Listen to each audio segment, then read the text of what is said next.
या इमामे ज़मान, या इमामे ज़मान, या इमामे ज़मान, या इमामे I would like to call upon our next speaker, Brother Akberali Kasamali Virjee.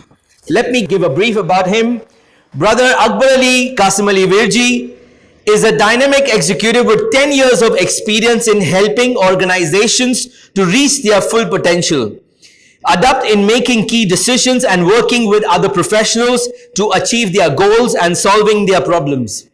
Experienced in managing the employees and the community programs, and dedicated to successfully directing operations. He is a commerce graduate from the famous Nizam College of Hyderabad in the year 1980. A law graduate from Mumbai University in 1983. He has also completed an intermediate level of cost and works accountancy. A proprietor of H.A. Virjee Associates, a financial consultancy firm. And this is the most important part which I would like you to give a note about, that he has served the community during the period from 2011 till date as a board member of Imam Zamana Education Society. From 2013 to 2007 as an honorary treasurer of that organization. 2007 till date as a board member of Imam Zamana Mission, which started in the year 1984. Just remember this years. It started in the year 1984. From 2007 till 2008, a joint secretary and a chairman of the education committee.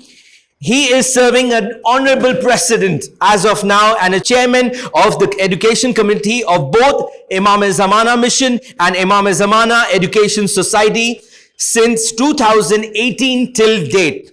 And now just imagine the organization started in the year 1984. That's around 43 years that we have just started this program a couple of years back. But there have been organizations which have started in the name of Imam Zamana years back and are still working and striving towards the work of Imam. And now, with a loud salawat, I would like to call Brother Akberali Kasamali Virjee Sahab to enlighten us all with his lecture on the 12 Talk program. And his topic is the excellence of serving the promised Mahdi by serving his lovers. Brother Muhammad wa ali Muhammad salawat. Allahumma salli ala Muhammad wa ali Muhammad wa ajil farajo. I am honored to be introduced so generously by Brother Rahil Manji, for which I thank him wholeheartedly. I also extend my warm wishes to all the speakers, to the members of the 12 Talk team and the audience here. I am extremely happy to share my views on this great platform on the topic, the excellence of serving Imam Mahdi Ajarullah Ta'ala Farajo Sharif by serving his lovers. We at Imam Zamana Mission follow the commandment of Allah subhanahu wa ta'ala mentioned in Surah Muhammad, Surah number 47, ayat number 7, wherein he says, "O those who believe, help Allah. He will in return help you and make your footprint firm." Does Allah subhanahu wa ta'ala need our help? All creatures are in need of him. Then what does he mean by that? In Tafsir of Safi, by 17th century scholar Mullah Mohsin Faiz Kashani alayhi rahmah, he has brought a tradition from Imam Jaffery Sadiq alayhi salam, which says that helping Allah is helping his religion, helping his prophets and the successor of prophets. And the present day successor of prophets sallallahu alayhi wa sallam is none other than our Imam Zamana Ajarullah Ta'ala Farajo Sharif. The duties and responsibilities which goes with serving as president of Imam Zamana are vast. Imam Zamana Mission is an organization, as mentioned in my introduction, which was set up in 1984, and its activities include providing housing for the underprivileged section of our community. In pursuance of that, we have already established 64 flats known as Batul Bagh and another 20 flats known as Baitul Khaim complex. in the main city of Hyderabad. And over and above that, we have constructed numerous dwelling units for our community members who are owners of small plots and who were living in, jhuggies and the kacha houses. That also, we have mobilized funds and we have made them all RCC. They are the owners, we have only done the construction. They already had the plots and all that. Other than this, we are also helping in case of medical emergencies and a token of contribution in cases of marriage. For that also we undertake. And as you can see, we had a very glorious past. Alhamdulillah, my predecessors had done very lot of hard work. Now we are focusing on education of the youth. We are having 4 schools donated to us, wholly owned by us. Alhamdulillah, very good infrastructure is there. And 1800 students are studying. It's all recognized by government of Telangana. And Alhamdulillah, they are from the age group of 4 to 16 years. And 95% of the students are from our Shia community, Shia families, who are lovers of Ahlul Bayt alayhi salam from generations. And then what more is there is that to serve the Imam-e-Zamana mission, and we are, this is an excellent opportunity to serve this upcoming youth. Helpful nature, love for truthfulness and being trustworthy is the main factors we are trying to inculcate among this upcoming youth of our community. The importance of right guidance at this tender age is essential. So what examples we are doing is, let us take small steps. So we are telling them, by you start helping your parents without being asked to do so. Then as a second stage, they can help senior citizens, strangers, in crossing roads, in showing them politely the directions where they want to go. And finally, they can also help member of public by removing obstacles and slippery things from their pathways. And over a period of time, we want the students of our schools to be recognized with these abilities and qualities. And one more thing is, important factor we have to keep in mind, is they all come from very, very humble background. And they have a fire in their bellies and there is a thirst to acquire knowledge and do something and be an achiever. And one more thing I have observed is, any person becoming a doctor from this underprivileged background will not hesitate for a minute to specialize in a field which may require emergency calls. He may be woken up in the middle of the night to attend to some emergency. Whereas a doctor from a well-to-do background may opt for a specialization which need not, there is no emergency required. He just have to maintain the normal working hours. So his family life is also not disturbed.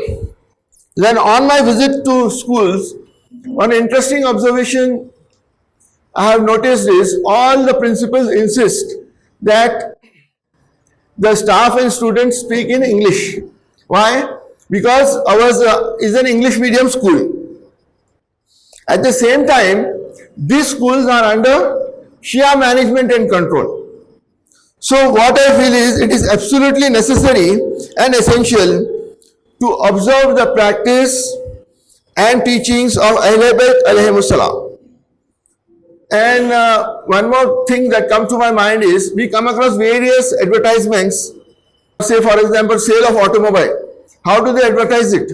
They say that this particular vehicle belongs to a doctor, a Parsi gentleman. Why do they mention that particular characteristics?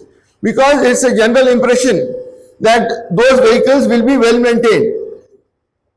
So similarly, the point I am coming to is that we should also develop that culture. Okay? When they see us, they should feel, okay, this is the lover of Ahlul Bayt. So automatically the stamp should come. And this will come when our younger next generation, grow up with these values, these attitudes. And similarly, one more thing is there, you might have noticed that Gujaratis, Marwadis, people assume that they are very good businessmen. All of them may not be there, but that is the impression in the members of public. Why is it so? Because people have observed over a long period of time, they have an aptitude. So these are the things we have to understand. Now I'll tell you one thing, important thing that comes to my mind is our holy prophet. See, irrespective of caste, section, this, that, section, everything, holy prophet is the founder of Islam. Everybody across the board will accept that. So how did he spend his 40 years on this earth? He set himself as an exemplary person. He was the most helpful, most truthful and most trustworthy. Then we have seen in the history, Islamic history, that when he announced his prophethood on the commandment of Allah subhanahu wa ta'ala in the 40th year, in Dawat-e-Zul Ashira, where he had a large gathering, he asked them, suppose I tell you there is a large army waiting outside, just outside Mecca to attack us. Will you believe me? Will you believe me? Everybody without exception said, yes, we have never known you to lie. That is the impression he had before announcing prophethood also. Similarly, at the time of Hijrat, when he was made to go from Mecca to Medina in the middle of the night, the locals of Mecca had kept lots of valuables with him, which he entrusted to Imam Ali alayhi salam to give it to their respective owners. See, even when they had personal enmity, nobody doubted his trustworthiness. In spite of so much trouble he went through, we are all aware about it. My seniors knows much better. This what I am saying is for my young friends. So these are the facts we have to adopt and make it a part of our culture. That is what I want to stress on here. Then secondly, since we are the followers of the best of creation of Allah subhanahu wa ta'ala, and these things we have to follow on individual levels and on the levels of an organization like Imam-e-Zamana Mission, these three factors of helpfulness, truthfulness and trustworthiness. And also slowly the entire community should be recognized compulsorily with these three characters. And for me, it is very important that these factors should be ingrained in my students that we are catering to. And it is high time that we, the believers of Imam-e-Zamana, should establish a reputation that we are helpful, we are truthful and trustworthy in all our dealings. Then we can start with ourselves and then others will see the benefit. See, this is all for self-benefit. By adopting these characteristics, we are not going to benefit others. That over a period of time, everybody will realize everything is with a selfish interest we need to do. Then automatically things will be set right. Ultimately, the net beneficiary is us only. Nobody else is benefited with all this. Then, inshallah, our prayers for appearance of Imam-e-Zamana will materialize when his lovers become known with these characteristics. And the general public impression also changes towards our community. Strong character will also serve to attract non-believers who don't believe in Islam towards the Islam. See, our holy prophet, how they started Islam with a strong character, not with sword. That was a compulsion which came later on. Initially, that is all false propaganda. And for example, take my own example. If I agreed for a meeting at 4 p.m., I should be particular that I am there on the dot or at least 5 minutes earlier. Similarly, it's a small thing which doesn't require huge amount of capital, finance, physical fitness or youthfulness, nothing. The values, if you ingrain these values within ourselves, inshallah the output also will be very nice. Similarly, in my functions, if I hold a function, I should start it on time and end it on time. Why? Because I not only value my own time, more than that I value the visitor's time. Simple things are there. If you observe, inshallah, we will have lot of barakat from Allah subhanahu wa ta'ala. Allah will shower His blessings on us in this world and also in the hereafter. Because we are helping His cause, which is getting all diluted. Now I'll tell one couple of hadiths from our infallible Imams. With their wordings are such that definitely they have infinite weightage. Like in Biharul Anwar, volume 68, page 7, Imam Jaffery Sadiq alayhi salam says, call people towards goodness, not with your tongue, but people should witness striving, truthfulness and piety.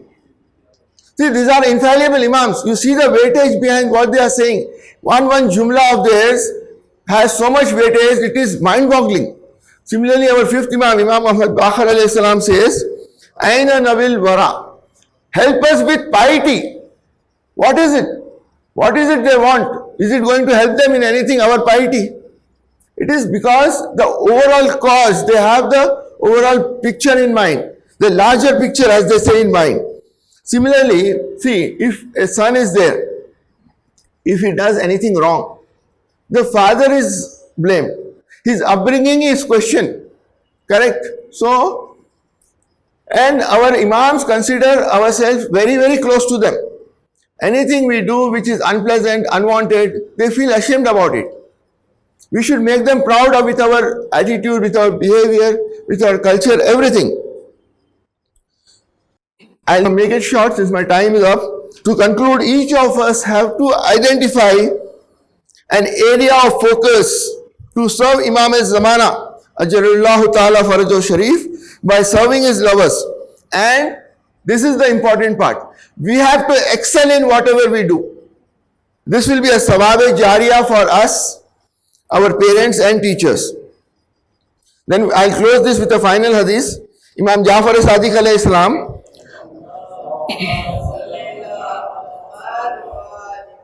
was asked by one of his lovers a question that is Qaim alayhi salam born during his time, in the time of 6th Imam? Just imagine how many years before the actual birth of Imam Zamana.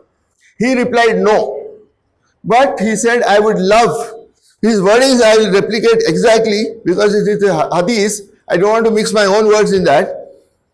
He replied no, and if I reached to him, I would definitely serve him all the days of my life.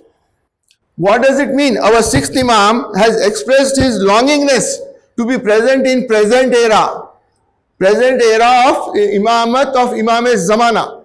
We are so fortunate to be living in this era, which our 6th Imam desired with all his heart.